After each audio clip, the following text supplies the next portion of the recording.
सदियों से चली आ रही है। सनातन धर्म में अपने से बड़े के आदर के लिए चरण स्पर्श उत्तम माना जाता है। प्रत्यक्ष और परोक्ष तौर पर चरण स्पर्श के कई फायदे हैं, यानी डायरेक्टली इनडायरेक्टली बहुत सारे फायदे हैं। सबसे पहला फायदा होती है लक्ष्यों की प्राप्ति। इसका मनोवैज्ञानिक पक्ष है, यानी साइकोलॉजिकल पक्ष है कि जिन लक्ष्यों की प्राप्ति को मन में रखकर बड़ों को प्रणाम किया जाता है, उस लक्ष्य को पाने का फल मिलता है। तो इसलिए घर से बाहर निकलते हुए अपने से बड़ों के पैर जरूर छूकर जाया करें, और पैर छूते हुए आप क्या करने जा रहे हो जरूर बताएं। दिन भर वो आशीर्वाद आपका आपके टारगेट तक ले जाने में मदद करेगा। दूसरा बेनिफिट है इट इंप्रूव्स ब्लड सर्कुलेशन। आगे की ओर झुकने से सिर में रक्त का प्रवाह यानी ब्लड का सर्कुलेशन बढ़ता है, जो सेहत के लिए फायदेमंद है। तीसरा फायदा, अगर बढ़ानी हो अपनी आयु, तेज, प्रभाव, यश, तो हर रोज छुएं अपने पूजनियों के चरण। शास्त्रों में कहा गया है कि हर रोज बड़ों के अभिवादन से आयु, विद्या और बल में बढ़ोतरी होती है। आपका यश हर तरफ बढ़ने लगता है। चौथा फायदा है विनम्रता का सूचक है ये। चरण छूने की प्रथा पूरी श्रद्धा के साथ किसी के आगे नतमस्तक होना, इससे विनम्रता आती है और मन को शांति तो मिलती ही है, साथ ही चरण छूने वाला दूसरों को भी अपने आचरण से इंप्रेस करने में कामयाब हो जाता है।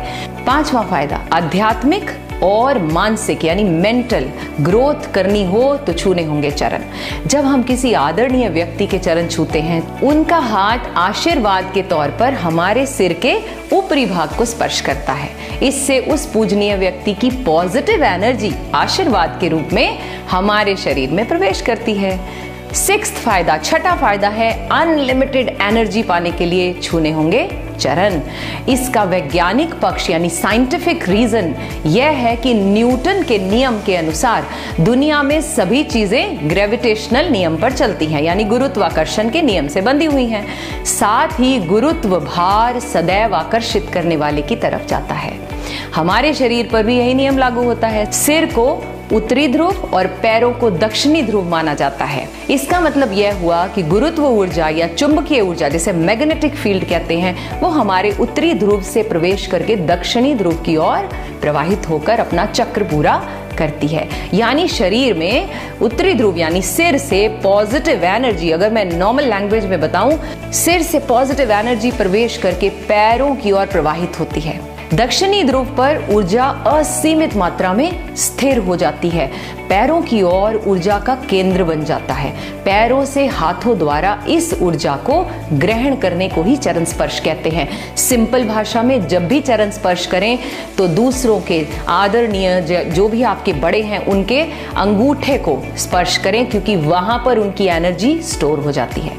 7वां फायदा शो करता है हमारा कल्चर, हमारे वर्चूज। चरण स्पर्श और चरण वंदना भारतीय संस्कृति में सभ्यता और सदाचार का प्रतीक है। 8वां फायदा माना जाता है कि पैर के अंगूठे से भी शक्ति का संचार होता है, जैसे कि मैंने अभी कहा। मनुष्य के पांव के अंगूठे में भी ऊर्जा प्रसारित करने की शक्ति होती है। 9वां फायदा बुरे वक्त को भी पलटने की ताकत रखती हैं ये दुआएं और बड़ों का आशीर्वाद।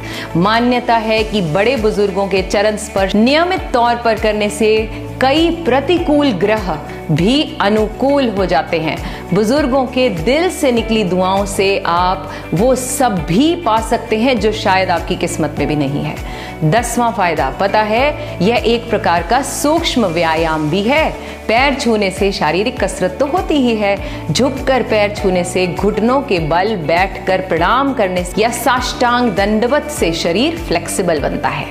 11वां फायदा क्या है? कम होगा हमारा अहम यानी अहंकार और बनेंगे हम हम्बल। प्रणाम करने का एक फायदा यह है कि इससे हमारा अहंकार कम होता है। इन्हीं कारणों से बड़ों को प्रणाम करने की परंपरा को नियम और संस्कार का रूप दे दिया गया है। लेकिन ध्यान रहे, केवल उन्हीं के चरण स्पर्श करना चाहिए जिनके आचरण ठीक हो। चरण और आचरण के बीच भी सीधा संबंध है। So stay humble, stay blessed. धन्यवाद।